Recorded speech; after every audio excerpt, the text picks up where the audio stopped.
তোমার লজ্জা করছে না?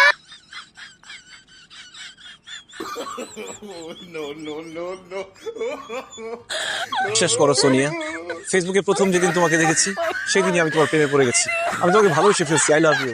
না জাহিদ, আমি তোমাকে ভালোবাসি না। কেন কেন? কারণ তুমি প্রয়োজনের থেকেও বেশি সুন্দর। এত সুন্দর ছেলের সাথে প্রেম করা তো রিস্ক। এমনও তো হতে পারে আমি ছাড়াও আরো 3-4টা গার্লফ্রেন্ড থাকবে তোমার।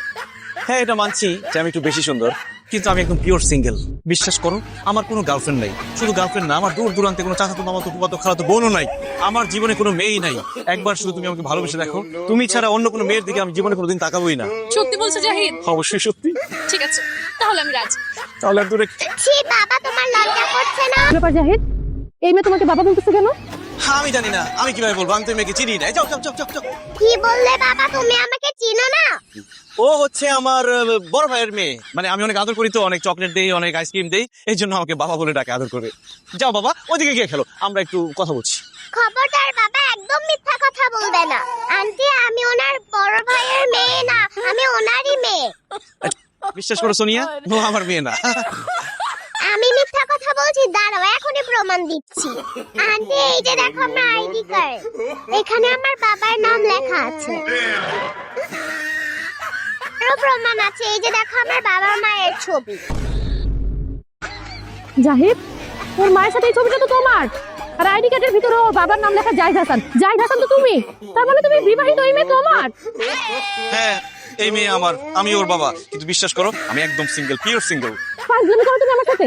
এই মেয়ে তোমার মেয়ে হলে ওর মা তোমার বউ। আর যার বউ আছে যে সিঙ্গেল হয় কি, আর একটা কথা বলবে না। I hate you. অসভ্য তোর ফালতু থাকার কত বড় সাহস! এত বড় একটা মেয়ে থাকতে সে বলে সে নাকি সিঙ্গেল। খবরদার, আজকের পর থেকে আমাকে কোনোদিন ফোন দিবি না, আমাকে কোনোদিন মেসেজ দিবি না। যদি দেশ পরে আমি জুতো দিয়ে পিটাবো। কত কষ্টে মেয়েটাকে পড়াইছিলাম। আশা, তোমার তো মা নাই। এখন কোনো মেয়ের সাথে কেন আমাকে তুমি কথা বলতে দাও না? তোমার নতুন মা লাগবে না?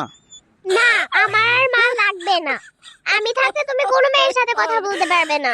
তুমি কোনোদিন বিয়ে করতে পারবে না। তুমি সারা জীবন আমার সিঙ্গেল ফাদারই হয়ে থাকবে। তাই না?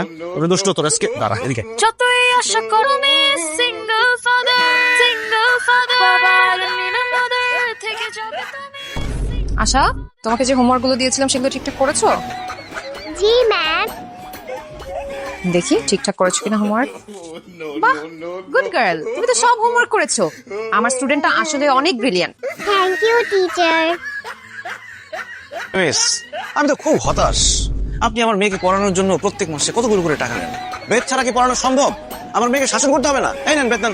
জাহিদ সাহেব, এখন বাচ্চাদের মানুষ করতে হলে বেতের প্রয়োজন হয় না। তোকে কেন শাসন করতে যাব?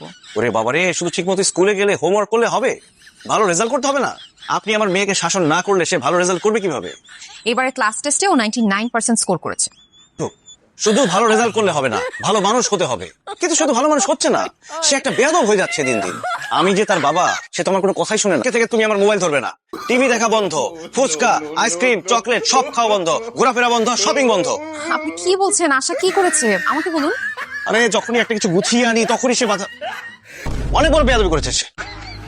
তোমার বাবা তোমার উপর এত রেগে আছে কেন? কি করেছো তুমি? এটা তো আমাদের ফ্যামিলি মিটার, এটা বলা যাবে না। ওকে, কিন্তু তোমার বাবা যে তোমার টিভি দেখা, কার্টুন দেখা, ঘোরাফেরা, শপিং সবকিছু বন্ধ করে দিল, এখন কি করবে? ব্যাপার না মিস, আই উইল ম্যানেজ।